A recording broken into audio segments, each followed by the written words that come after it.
नमस्कार दोस्तों, जय श्री राम, जय सीताराम, जय हनुमान, जय बागेश्वर धाम सरकार।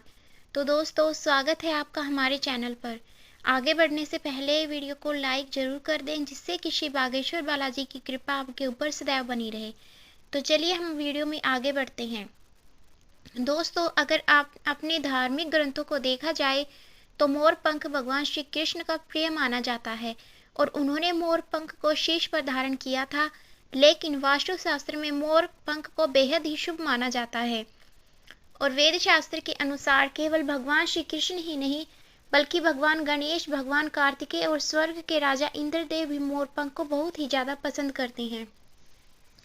और साथ ही मोर पंख का संबंध माता लक्ष्मी जी की और माता सरस्वती जी से भी होता है। तो इसीलिए अगर आप अपने घर में मोर पंख को रखते हैं तो न केवल आपकी धन धान्य में बढ़ोतरी होती है, बल्कि आपके घर और कई तरह के वास्तुशास्त्र का भी अंत हो जाता है। तो गुरुजी के अनुसार अगर मोर पंख को रखने की सही दिशा के बारे में बात की जाए तो गुरुजी का कहना है कि अगर आपके घर में रखा हुआ एक मोर पंख आपके घर के वास्तु प्रभाव को बदल सकता है। तो अगर आप अपने घर के दक्षिण पूर्व दिशा में मोर पंख लगाते हैं तो इससे आपके घर में बरकत बढ़ती है और आपके घर में कभी भी कष्ट नहीं आता। इसी के साथ अगर अपने घर का दरवाजा सही स्थान पर नहीं है तो आप अपने घर के दरवाजे पर 3 मोर पंख लगाएं और ओम द्वारपालाय नमः जाग्रय स्थाप्य स्वाहा इस मंत्र से इस मोर पंख को अभिमंत्रित करें और इसी मोर पंख के नीचे गणेश जी की छोटी सी प्रतिमा लगा दें। ऐसा करने से आपके घर के दरवाजे का वास्तु दोष खत्म हो जाएगा। वहीं अगर आपके घर का मंदिर और पूजा स्थान वास्तु दोष के हिसाब से गलत है तो आप अपने पूजा के स्थान पर कुमकुम का तिलक लगाएं और ओम प्रोम प्रोषाय नमः जागृत स्थाप्याय स्वाहा मंत्र बोलकर अभिमंत्रित करें और मोर पंखों से अपने घर के मंदिर को सजाएं और मंदिर में शिवलिंग की स्थापना करें। ऐसा करने से आपके घर के पूजा घर में वास्तु दोष खत्म हो जाएगा।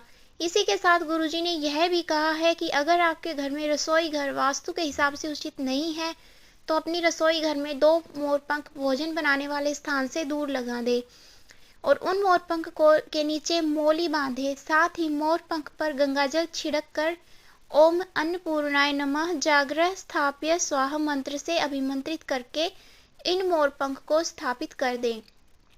ऐसा करने से आपके रसोई घर का वास्तु दोष खत्म हो जाएगा। इसी के साथ गुरुजी कहते हैं अगर आपके घर में राहु का दोष है तो आप अपने घर के पूर्वी और पश्चिमी दीवारों पर मोर पंखों को लगाएं और अगर आपको अपने शत्रुओं से छुटकारा पाना हो, मंगलवार या शनिवार वाले दिन हनुमान जी के माथे से सिंदूर लेकर उस मोर पंख को अपने शत्रु का नाम लिख दें और रात के समय उसे पूजा स्थल में रखें और सुबह उठकर उसे बहते पानी में प्रवाहित करें। ऐसा करने से आपके शत्रु आपसे मित्रता करने लगेंगे।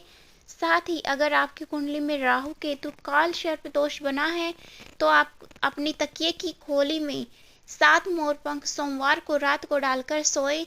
अपने घर के शयन कक्ष की पश्चिम दिशा की दीवारों पर 11 पंखों का बना हुआ पंखा लगा दे। ऐसा करने से राहु केतु के अशुभ प्रभाव कम हो जाएंगे। इसी के साथ गुरुजी कहते हैं कि अगर आप मोर पंख से अपने घर में आई हुई कई मुसीबतों को भी दूर कर सकते हैं।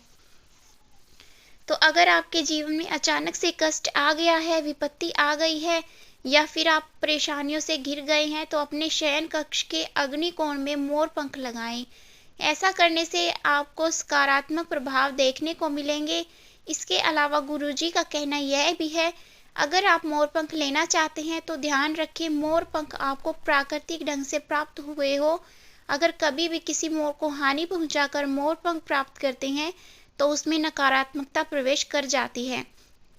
किसी भी मोर को हानि पहुंचाकर आपको मोर प्राप्त नहीं करने हैं, वही मोर पंख आपको प्राप्त करने हैं जो प्राकृतिक ढंग से हो। तो ऐसा करने से आप अपने घर में सभी सकारात्मक चीज़ों को महसूस कर पाएंगे और नकारात्मकता आपके घर से कोसों दूर चली जाएगी। तो दोस्तों, ये थी गुरुजी के बताई हुई जानकारी। आपको कैसी लगी कमेंट सेक्शन में ज़रूर बताना। हमारी वीडियो को लाइक करना और हमारे चैनल को सब्सक्राइब जरूर करना। जय श्री राम।